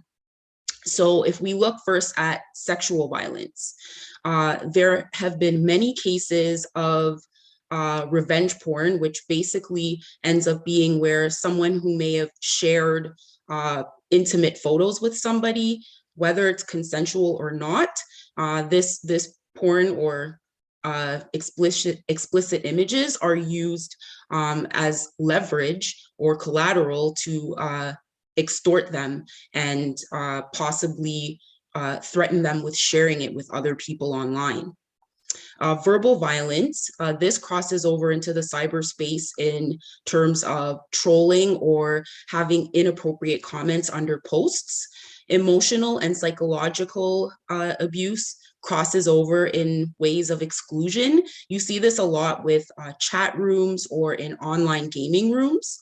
Harassment crosses over as cyber stalking, and this is something that's actually become very dangerous because in some cases, people actually end up finding where the person lives and attacking them physically. And finally, financial and economic.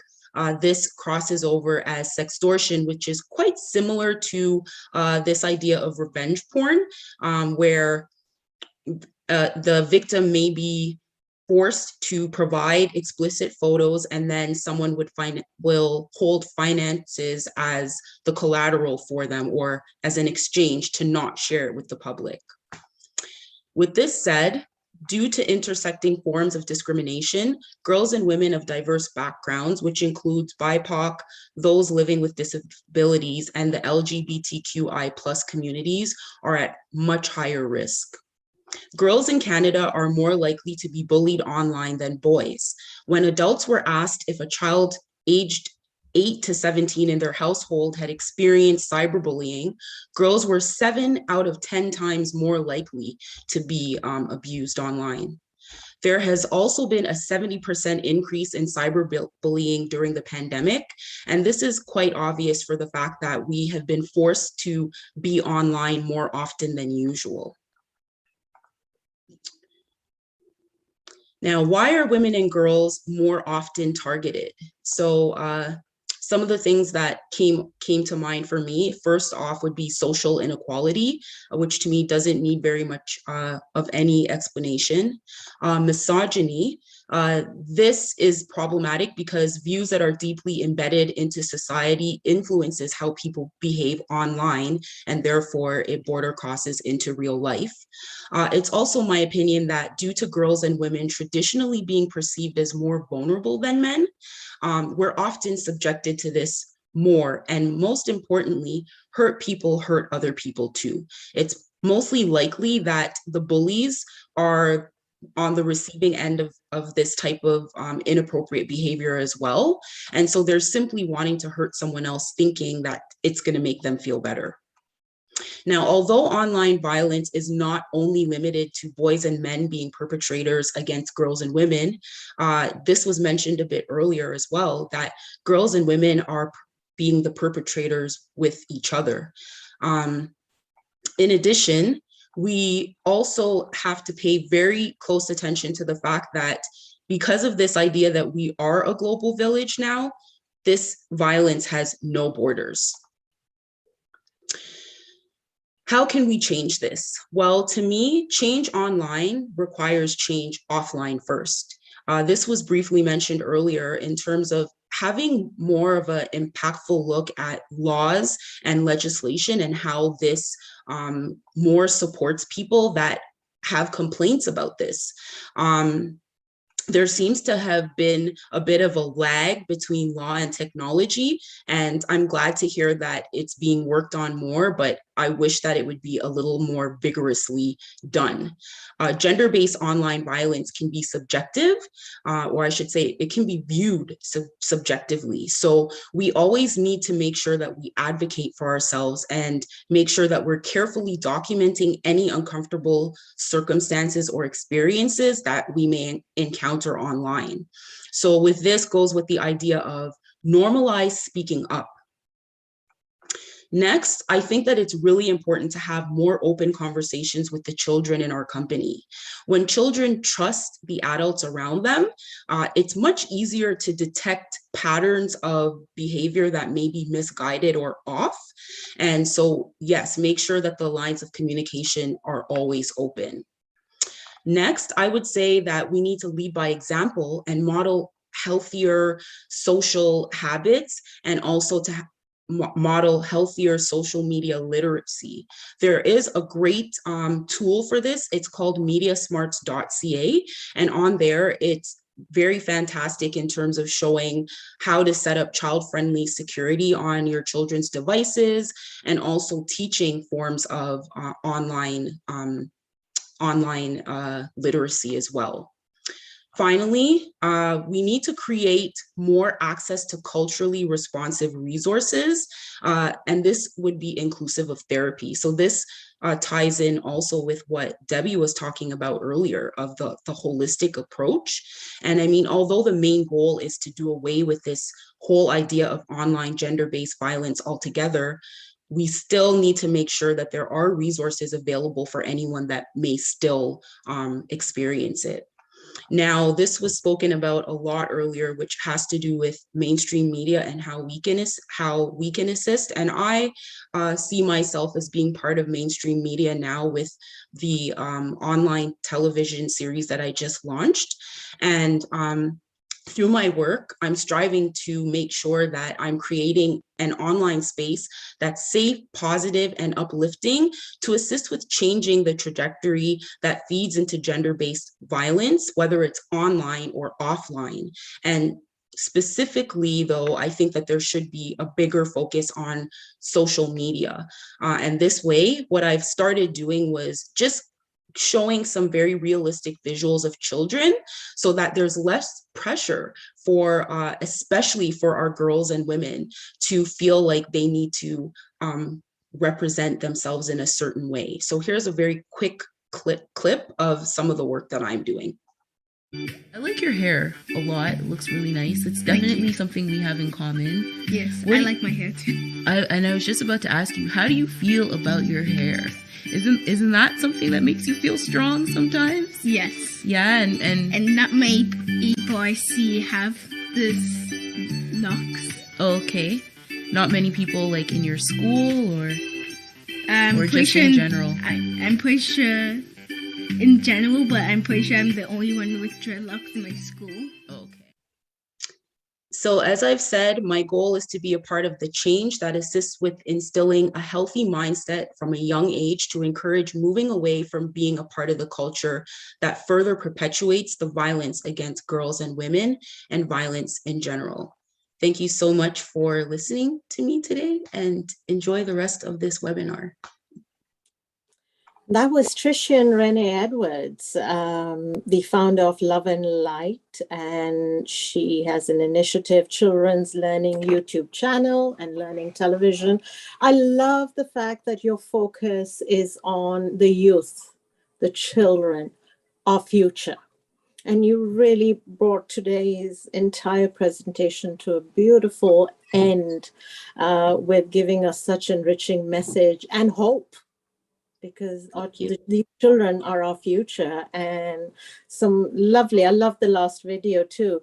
You know, when you were talking about Kim Kardashian, it's really interesting because a while ago there was a group that had started posting that I have never seen even one episode and I don't plan to. And I was like, yes, that includes me too. But the point was, I was so delighted that there's an awareness that we can choose our mentors. And with such amazing Black mentors out there, Wangari Maathai, Toni Morrison, give me a Tina Turner anytime, right? There's just so many out there. We really must help guide our children towards the mentors and the leaders that we expose them to. So that was a wonderful presentation. Thank you very much. We're now into our Q&A time. And I'm just going to look up what questions we have here. I do know we had a question that came in for Patricia.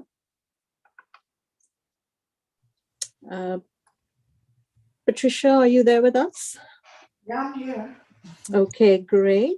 So you had mentioned a lot of the challenges with the media. The question is, why does the media take a stronger role, or why has media failed women? Is this due to the ownership? Is it nationalized? Is it the private corporations? We do know everybody has their agenda, but why has media failed us? Well, there are many reasons. The first one is what I mentioned earlier, the fact that most of the decision makers are men. and older men. So their mindsets, is from traditional sort of perspectives, and so that kind of tell us the message that we kind of see and hear. And then secondly, sometimes there's bias. So financial sort of bias towards the people that support them. So because of that, there's fear to speak truth to power. And also there's something that one of the speakers alluded to earlier about the fact that we tend to focus sometimes on certain aspects of what's going on in society. Like right now, everybody's focused on COVID, but the women, there's another pandemic going on, gender-based violence, which we're not, speaking too much about. So there's selective sort of, features. And then the other thing also is that sometimes journalists are afraid to speak about certain things because you don't know this, but I've been threatened, a couple of times. So people are being threatened sometimes, and people are being cyberbullied because they're speaking the truth. So, and that's why I was saying that it's a collective effort. We all have to join together, call it out, report, and make sure that there's a censorship sort of system where people can report these things. And then the other thing that's also happening is that there's been some sort of a normalization of, some ills, especially as it has to do with women, whereby sometimes people overlook or, kind of trivialize gender-based violence in society. And because of that, the media kind of follows suit. Because remember that the media is a reflection of society. So what you see in the media is mostly what's happening in society. And so, these are some of the points, some of the things that I can think of on the fly, actually. Okay, I would like to remind our audience that this very interesting webinar is one in a series, even though it's complete on its own. It is really strongly suggested and recommended that you watch all the previous three also. There is a lot of input, information, and this just brings it together very well. That's on the KCA Facebook page and the YouTube. This question, I'd like to open it up to all our panelists, and feel free to jump in and give us your answers. How do you control social media, which tends to glorify gender-based violence, and the mainstream media, which follow suit? What are your suggestions on how we can control social media? Can we control social media at all? I'd love to answer this. Please. I don't believe that we can actually control social media itself. We have to look first at the mindset of the people using it. So having said this, the first thing, in my opinion, looking at it from where my expertise is with children, it's all about affirming your children to believe in themselves, to believe that they're beautiful, to believe that the sky is the limit, and also teaching them how to be courteous. When individuals know that they should be polite and respectful to others, it makes it that much easier for them to have a more positive mindset, and therefore you will see less of the the bashing and the trolling that we're seeing a lot of now. And the last thing I'll say about this as well is, if you notice that your child is addicted to social media or any other type of media, such as online gaming, try to work with them in setting boundaries around that. And again, like the tool that I mentioned earlier is mediasmart.ca. That website has a lot of great information about how to implement these types of things. Thank you. Thank you. Who'd like to go next? Can I follow up? Because I Please. think you just said something very important. So we can't control the space, but I'm going to call parents out here specifically. I hear a lot of parents, because again, I work with families in the community, and I'll walk in and when I'm doing my consultation with them, they'll say, I swear, Simone, all they do is sit on social media. That's all they do. They're always on their iPad. They're always here, da-da-da-da-da. And then I see them jump on their phone and sit there and start texting. So I say that to say this. we may not be able to control the larger space, but as parents, you need to control yourself, because you are the role model. You cannot tell a child or tell our young people not to do something and to be mindful of something, but then be doing, I don't know if anyone else has walked into a restaurant and seen a family sitting at a table and every single one of them, their heads are in their phone. Why'd you even go out for dinner? And then stop complaining. Like, parents will complain about it and about oh, my children being on it. Then take control of the situation. Monitor, take away the iPad, take away the cell phones, limit the time they're on it. Just like when I was younger, my parents, okay, I'm gonna go back even further. There was a time when TV used to sign off. I just aged myself. TV would sign off. The national anthem would come on, and it means go to your bed. Okay, we're done here. Then was introduced 24-hour. Okay, so now it just goes. But I think that we need to start taking a stance as role models and as parents to be that national anthem that comes on at like 10 o'clock. All right, pass me your iPad, pass me your phone, go to your bed. No more media for you today. So we can't control the space, but we can control the actual device that allows you to get into the space. So that's where I would go, just kind of following off of what I just heard.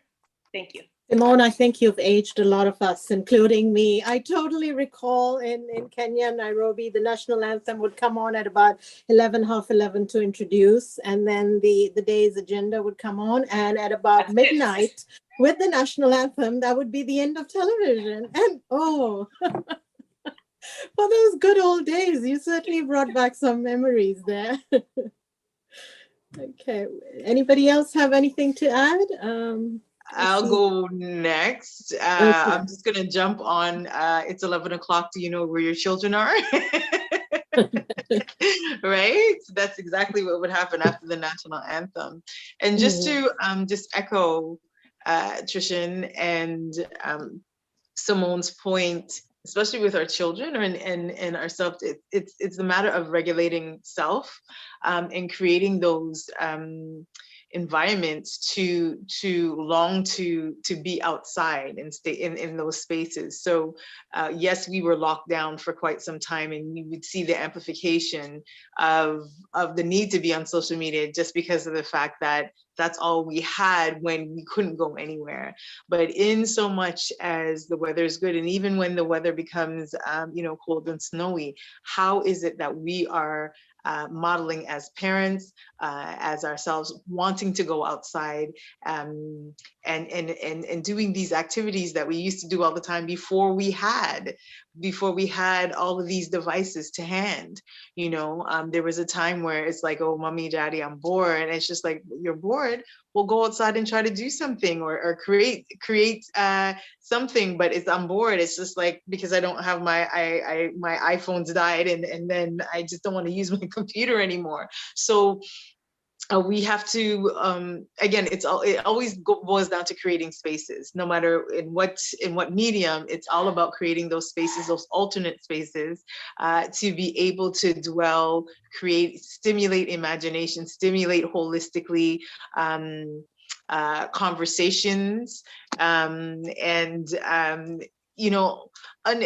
just allow the imagination to go wild for all of us, and that starts to create even more pathways of not depending on social media. The other thing is too, for many of us, we do have to be on social media for whatever reason, whether it be marketing, whatever the case may be. So it's really important to build your inner resolve, cultivating self, because you know that externally these snares can come at you.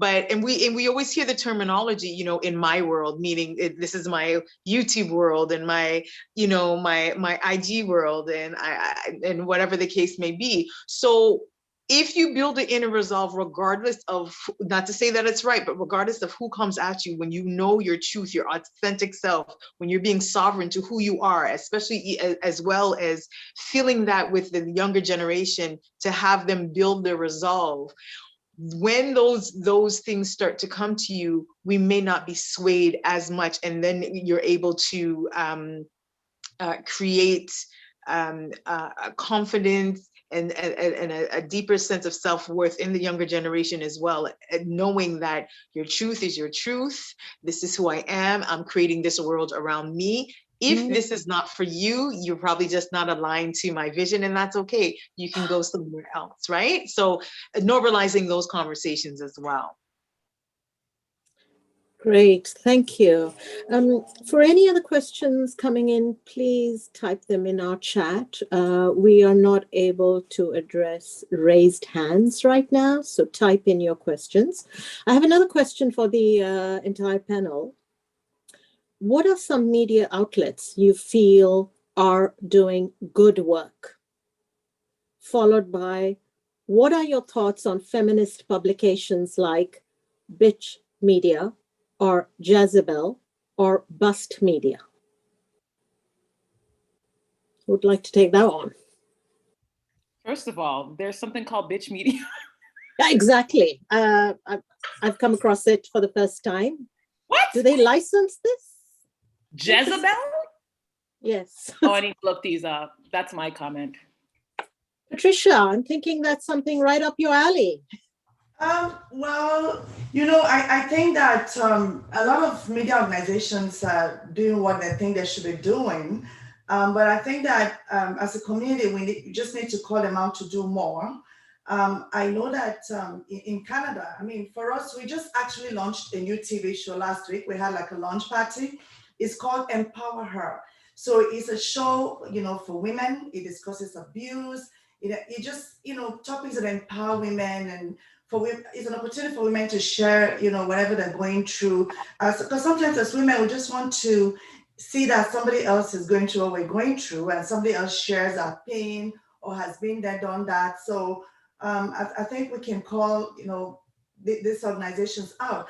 But for the, you know, mediums that were mentioned, Beach Media, Jezebel, and all that, for me, I think that, you know, those names are a problem to me. I don't think I can subscribe to that channel or that medium, or, you know, try to promote them, because the name actually, you know, sort of rides right into the stereotypes and sort of feels prejudices against women. I mean, Jezebel, what is the story of Jezebel, or Beach? So it's just like, you know, calling a black, you know, having something that has to do with Black people and using the N-word.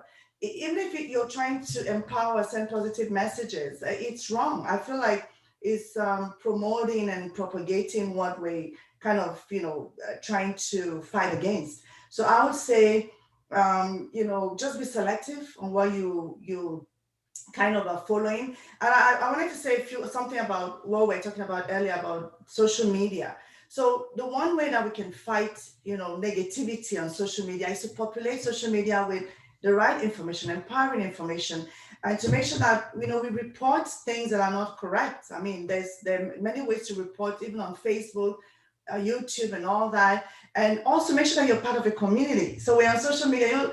There was a time, you know, somebody was posting some negative things on my social media, and I was very busy. I didn't even see it. You know that by the time I had time to go in and see what was going on, so many people had already taken care of the person. They had, you know, really written and responded. And I said, oh, my community is taking care of things. I just deleted the post and moved on with my life. And do not retaliate. Do not, you know, try to engage people who are trying to bully you. You can report, delete, and, you know, but do not retaliate and, you know, go into a situation. I think that we just have to form a formidable community that is very sensitive to the wrong things, like the Beach Media, Jezebel. No, that's a no for me. I think this also brings me back to something that Debbie was saying. You know, you could see all these names had an instant trigger effect on all of us. It hit us some way or the other, right? And for those in the world of therapy or trauma healing, must realize that even those that invented this name or decided to name their publication with this name, it's much more than a money making, and it's much more than trying to trigger the audience. It would be really interesting to go back to their life to see what were their traumas that actually brought about them having to go to the total deep end to promote whatever their cause is. Is it an acronym? Wow. I want to give people the benefit of the doubt. Is it an acronym for something?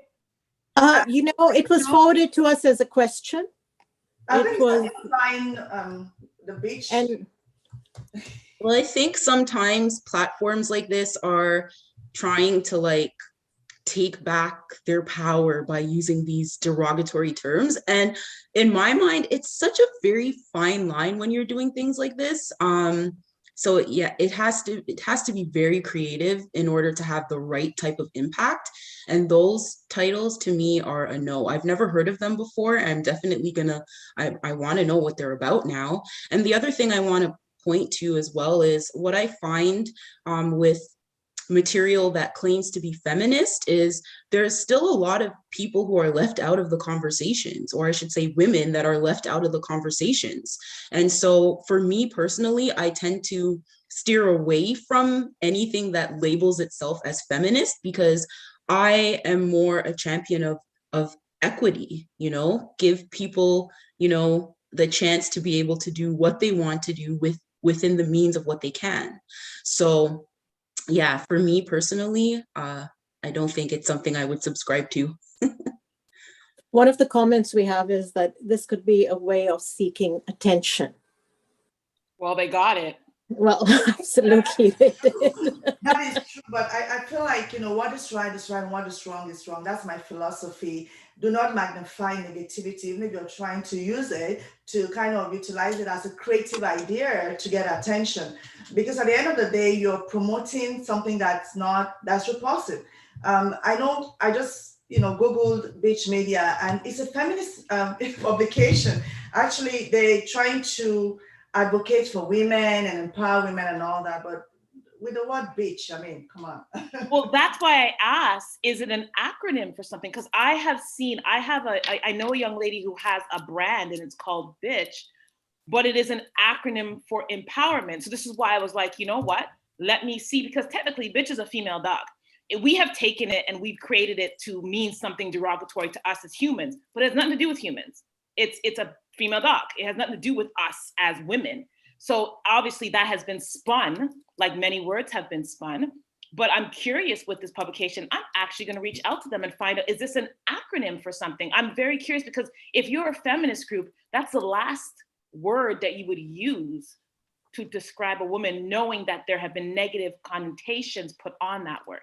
So it's interesting. I just find it interesting.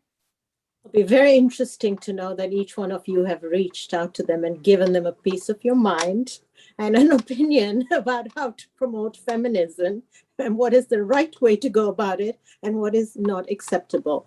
You're all very strong, very powerful, very accomplished women in your own fields and areas. I think your opinion matters. And like they say, if you're not part of the solution, then we cannot just be talking about the problem without choosing to be part of the solution too. That was an absolutely exciting, interesting webinar. And, the fifth one that's coming up on the 6th of November, I invite all your panelists to join us there too, because while we can talk about all this messaging and focus on the women, really, unless we bring our men into the picture, unless we bring our sons into the picture, how are we going to advance and move on? This is simply not a battle that we can carry out on our own. So, the last webinar, which focuses on the United Nations He for She, is bound to be very powerful and a perfect culmination of our series of 5 webinars. And if you missed out any of the others, they are on the KCA website, as well as on our YouTube page and Facebook. I do request you to take note of this slide, these numbers. If anybody has been triggered, if anybody feels you need to reach out, there is an assaulted woman's helpline. There is a number out here. Please take note of this number, 1-866-863-0511. You can also reach out to outreach@kcacanada.org, and we have a lot of numbers, a lot of association, a lot of people out there that are ready and willing to help you, whatever your challenge may be. I'm going to do a final check if we have any questions that have come in.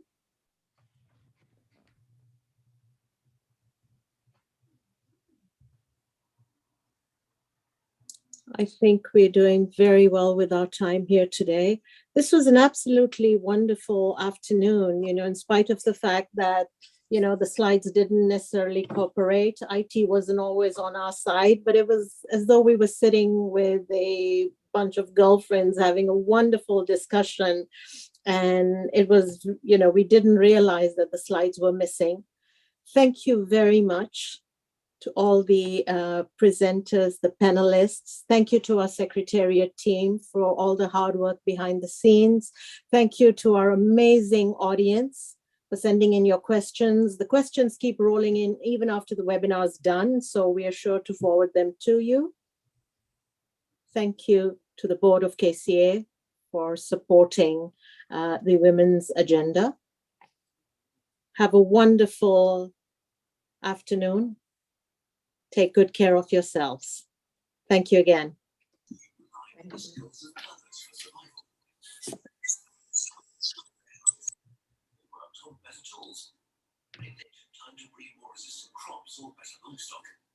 they started inventing things. As farming got more and more efficient, what we call